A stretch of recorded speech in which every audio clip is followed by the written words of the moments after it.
All right, ladies and gentlemen, welcome to another edition of the Diggie A2 podcast. This is still the new golden era. This is episode 10. Man, we're almost done with the season. I'm still your host, Robb Diggie, aka Robb D, BKA Robb D, in the place to be. You already know what it is. We are going to be talking about Missy Misdemeanor Elliott for this episode. During this particular season, we're getting down to the last portion of the season and really talk about some impactful artists. Last week was Busta Rhymes. This week is Missy Elliott. And one of the things that are synonymous with both of these artists is their creativity. She is the queen of hip hop creativity. I've never seen another female MC have done what Missy has done visually, what any of the projects. No one, literally you all, no one has done what she has done visually. And we're going to talk about that here in this episode. But my special guest that I have today is not a stranger to the podcast. She's been on here once before. This is her first appearance in season 3. She closed out season 2 with us and my brother closing out things with Tribe Called Quest. So she is back yet again to talk about Missy Elliott. She is grinding. When I tell you all Samantha Leavell, and I told you all about 6 months ago, that's a name you don't want to forget because she's coming and now she's here. She is doing a 3D podcast. If you all have not checked that, tap into that. She's part of a huge media conglomerate, which is Certified Network. I think it's believe what it's called. I hope Sam is nodding her head. Certified Nation. Okay, Certified Nation. She's like, no, that's not it. Certified Nation is what the conglomerate is called. She got her hands in that. She's doing articles for any artist. I mean, she is literally everywhere. So I told you all she was coming 6 months ago, and now she has a ride. And she's going to continue to strive and move forward. And she is my special guest for today. So without further ado, I'm going to bring her in. Sam, what's good? What's happening? Talk to the people. And how are you doing today? Happy early Mother's Day too to you, Mama. What's good?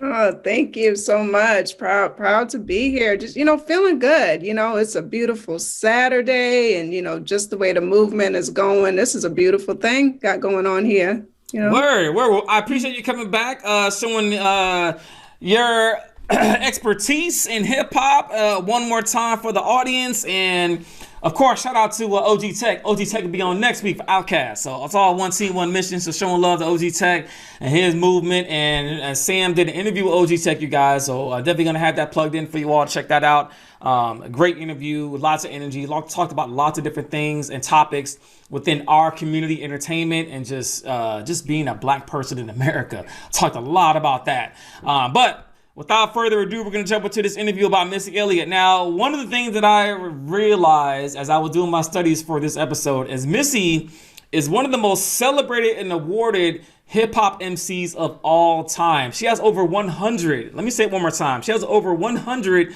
different awards. So no, I'm not going to read off all 100 awards that she has for the sake of time, but I'll tell you all, she is widely celebrated. But some of the bigger ones that I want to get off for this episode is, okay, oh man, it's a laundry list, y'all. So hold on a sec. So 2 American Music Awards, 6 BET Awards, 2-time BET Hip Hop Awards, 2 Billboard Awards, 4 Grammys, 8 VMAs, 1 Image Award, 3-time Soul Train Awards, 2-time Lady of Soul Awards, 2-time Hip Hop Honors Awards.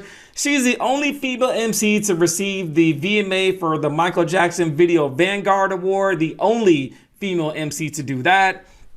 She's the queen of hip-hop creativity. And one of the other things I came across, Sam, last week was in 2020, Billboard created a list of the 100 most influential artists of our entire lifetime. And Missy is number 5 on that list. Number 5 of 100. So she is just a juggernaut.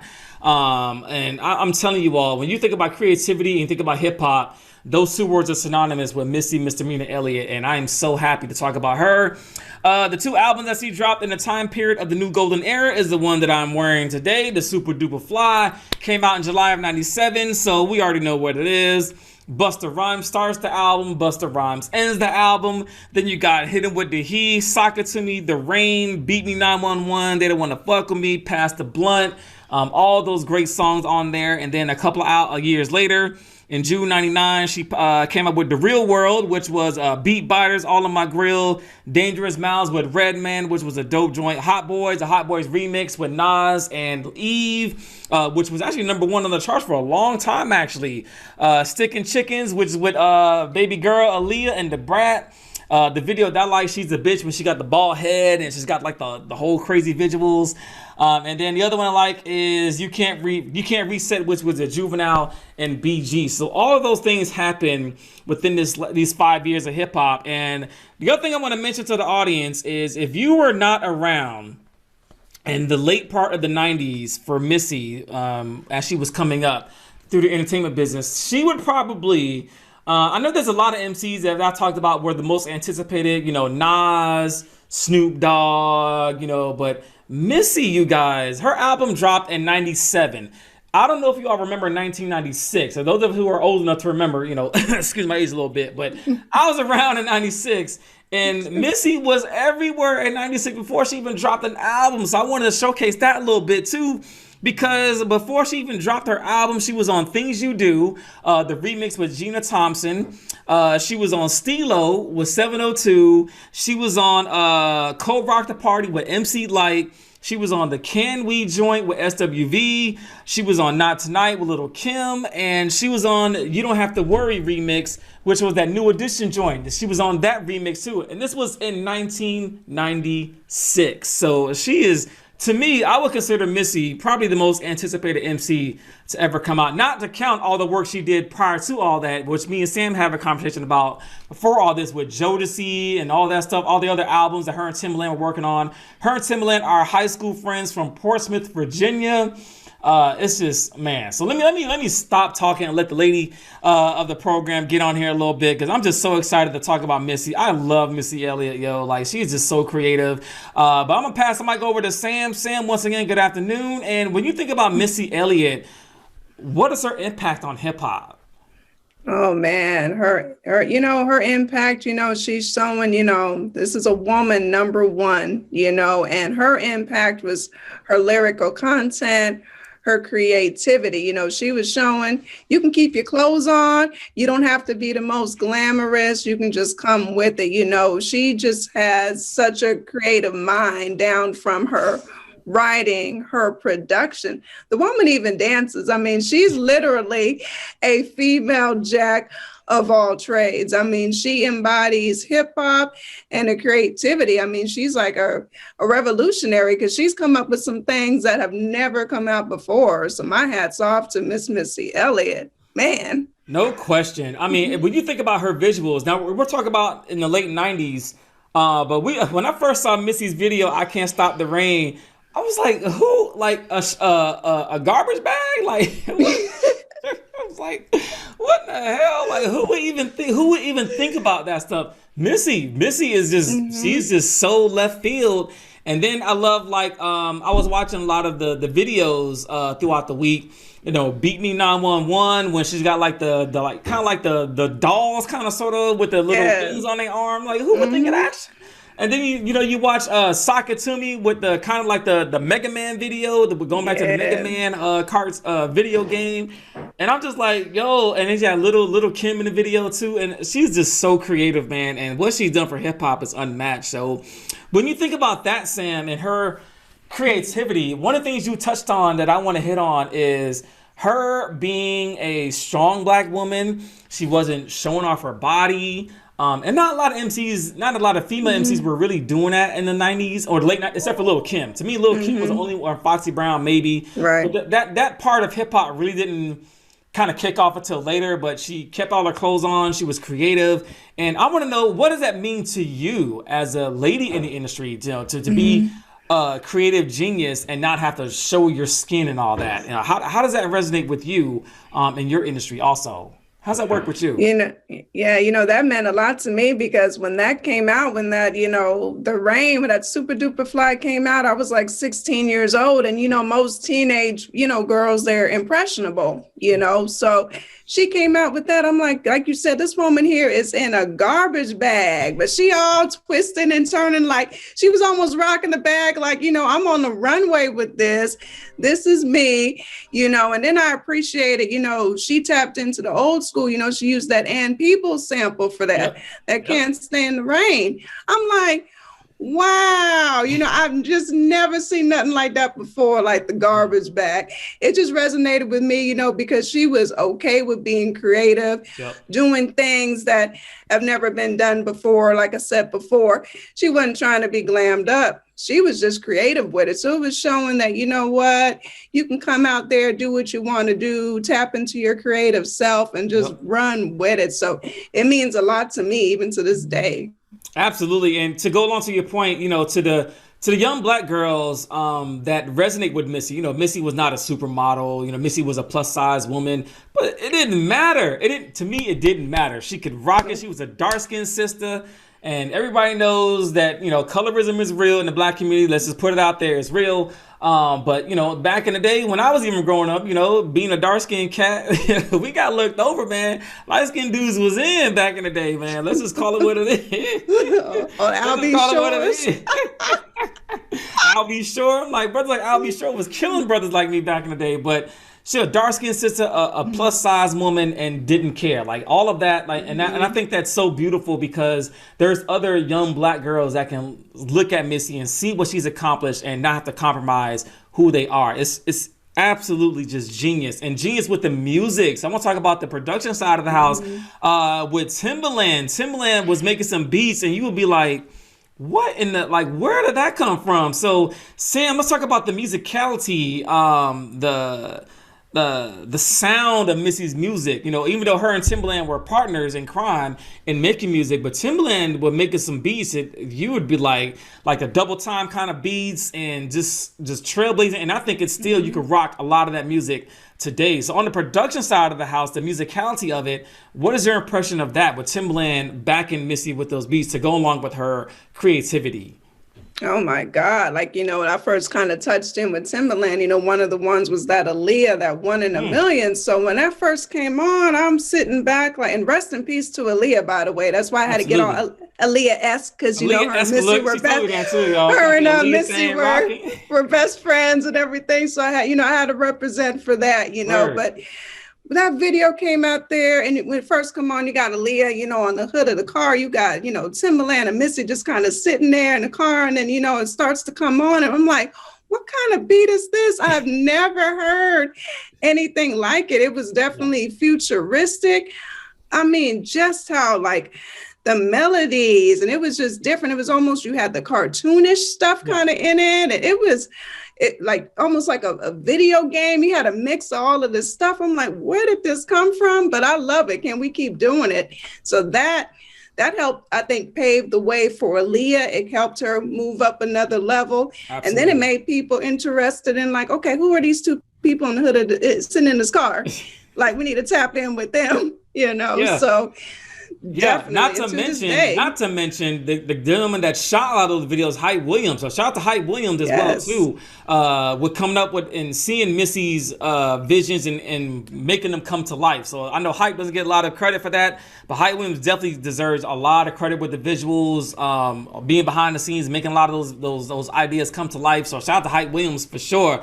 And that man definitely deserves his flowers, his impact on hip hop videos when videos were important back in the day. Right. Not as much so nowadays, but when you're talking about a visual video, I talked about this a little while ago, Sam, and I want to get your opinion about this. So being that Missy was such ahead of her time with visuals, what is it like for artists today? Why don't we see a lot of creativity in music videos today? Why do you think that is? What happened? Where's the fall off with creativity with music videos? I think the fall off is, social media. Back then, you got to remember, back in, 96, 97, around that time, we didn't have all that social media. So you kind of had no choice to be creative. You had to rely on the television programming and the word of mouth. Now it's like you can get on the social media now and just talk or just sit there on your phone and do kind of a mock video. So social media, it can be great to get your numbers up, but at the same time, I think you lose a bit of that hunger and creativity, because I think they had to work a lot harder for it back then, because you had to rely on the television. Now, most of us don't even have cable anymore. Where we go to, we go right to our streaming. We get up the social media and we're like, okay, people do their little 30-second reels and that's about it. So I think technology, I think it was really kind of a downer in the keeping artists as creative as they used to be. Yeah, I don't know if that's it could be good or bad thing depending upon which side of the coin you look at it. I definitely, here's what I will say though, it definitely is a lot easier for artists to get noticed now than it was back then. So we're talking about Missy Elliott, who had all these crazy ideas, and not to mention, Sam, all the doors that got shut in her face along her way. You know what I mean? Like along her way, a lot of doors were shut in her face. She got, all these deals and offers, and they were like, no, you're a plus size black woman. Nah, we're gonna go another route. So, I mean, what we talk about is all her successes, but we don't talk about a lot of the failures in that too. So all of the opportunities that people like you mentioned, people passed up on Timbaland and Missy back in the day because they were like, nah, we're not gonna mess with that. That's not hip hop, and that's not what we want right now. We're still in this kind of boom bap era, and they literally kicked in the door without the use of social media and got it through there. I think nowadays, to your point, with social media and everybody having one of these, which is a cell phone, you got one of these, you can create your own video, you can make your own following, you can do everything from scratch. So there are some advantages. But the disadvantages, to your point, is I think the hunger. I think there's a different set of hunger when you can get it done on your own, which is, like I said, not a bad thing. But back then, we didn't have all that. We did not have all the technology. I mean, I remember when it was there, I was talking about this to the Queen the other day. Shout out to the Queen, Jess, who would make all these things possible behind the scenes for me. We were talking about dial-up service. You know what I'm saying? And if your phone rang, it was a wrap on that, so... I'm talking about dial-up, 96, 97, we had dial-up service, y'all. I'm talking about we didn't have internet on our phones, and we didn't have all that. So, I mean, for them to be so creative, for them to make a staple on hip-hop, and I remember there were talks about, Timbaland don't make real hip-hop music, and they had the conglomerate. So you mentioned Aaliyah, they had Genuine, they had Timbaland and Magoo. 702, like they had their little crew, you know what I mean? And it was great to see how they did Aaliyah's project, y'all. If you don't go back to listen to One in a Million, go back and listen to that project. You will hear Missy and Timbaland all over that album. They just literally just bodied that album. So go back and take a listen to that for sure. And then we have Super Duper Fly, and then we had In the Real World in 99. And one of the things that I remember about The Real World, I'm gonna get your opinion about this also, Sam, is I think that Missy, once she got noticed a little bit more, the creativity even more expanded, even more so. So I want to talk about The Real World, that album, and then the following year, or I think a couple years later in 99, when she got into the Hot Boys remix. I mean, talk about some of your memories with the Real World album, or what are some of the things that you can resonate with that particular project? Okay, well, I think what was impressive with that, she still puts the people who were on the first album onto that album. You had Little Kim speaking, into that album, kind of having her little skits. Then, she twisted it around on us, brought Eminem on it, had Eminem rapping, and then she goes right after him. So, we know Eminem is a beast, much respect to Eminem. She's saying, look, I can rock right with Eminem. It's not, it's not a problem. I can do this. And then, like you were saying, she had BG and Juvenile. So it was almost like, okay, she was showing love to Down South as well, So she was really, I think it was a definite like mix of musical genres going on with that particular album. And then, to make it so bad, I'm talking about Missy now, but I would love, I don't know if I can pull this off. I have to see, Sam, if I could pull off another episode about Missy in the 2000s. Because in the 2000s, like, She really catapulted into the 2000s. I mean, like, Get Your Freak On and All Up in My Grave. I mean, like, she really took off in the 2000s. But unfortunately, we're talking about Missy now. I think she was the most impactful in the late 90s. So I had to do an episode on Missy. But not only because of her creativity, but because she did it her way. I think that's one of the things I want to mention about, for anybody that is an artist or any kind of entertainment biz, do it your way. I know there's gonna be people that's gonna doubt you, people gonna say what they're gonna say, but do it your way. Forget all the haysayers and all that stuff, and stay true to yourself. And that's what Missy did, and she literally kicked down doors for all female MCs that look like her and look like us, you know what I mean, and literally just did it her way. But Sam, I'm gonna let you have the final thoughts on this. So one of the things that I always like to tell my guests about a particular artist that we showcase on these episodes is, when it comes to Missy, let's say that you came across somebody that has never ever heard of Missy Elliott. What song do you play for them and why? Where do you start their journey off? Okay, well, we're going to start right at The Rain, Super Duper Fly. We have to start off with that. That was, amazing beat, amazing sample. Like, we keep going back onto that video. That was dope. Also, that Beat Me 911, if you're kind of looking for that sexy kind of moment, because, we didn't touch on, Missy's a singer too. Yep. That woman can sing, she can blow. So she was showing her pipes. So I think a combination of those two joints right there, that says it all. That shows like all of her versatility in two songs right there. You can't go wrong with that. I would agree. I would even throw Sakatumi on there as well too. But I mean, like we already mentioned this, she did so much stuff before that though. Like all the work she did with Aaliyah, all the work she did with Genuine, like Pony, produced by Timbaland. Like, you know what I mean? Like, come on now. Like, a lot of folks owe those cats their flowers. And what I am happy about, Sam, is that, Missy is the only one to receive the Michael Jackson Video Vanguard Award as a female MC. So she has received her flowers. We know how much of an impact she is. And as you pointed earlier out, before we start taping, Missy's going to be 50 years old this year, you guys. Yes. It's beautiful to have her still with us in hip hop, because if we have so many of our giants just, leaving us left and right. But it's so good to see Missy active on social media as well, too. So hopefully, Missy, if you see this episode, we are huge fans.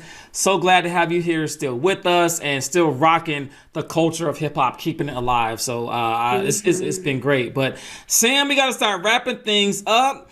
So glad to have you with me this afternoon. But the way we have been wrapping things up in season 3 is paying homage to the late, great George Floyd and the memory of George Floyd. So if you would join me, Sam, in a 9-second moment of silence of George Floyd, and then we'll jump into the shout out portion. So if you could join me, please.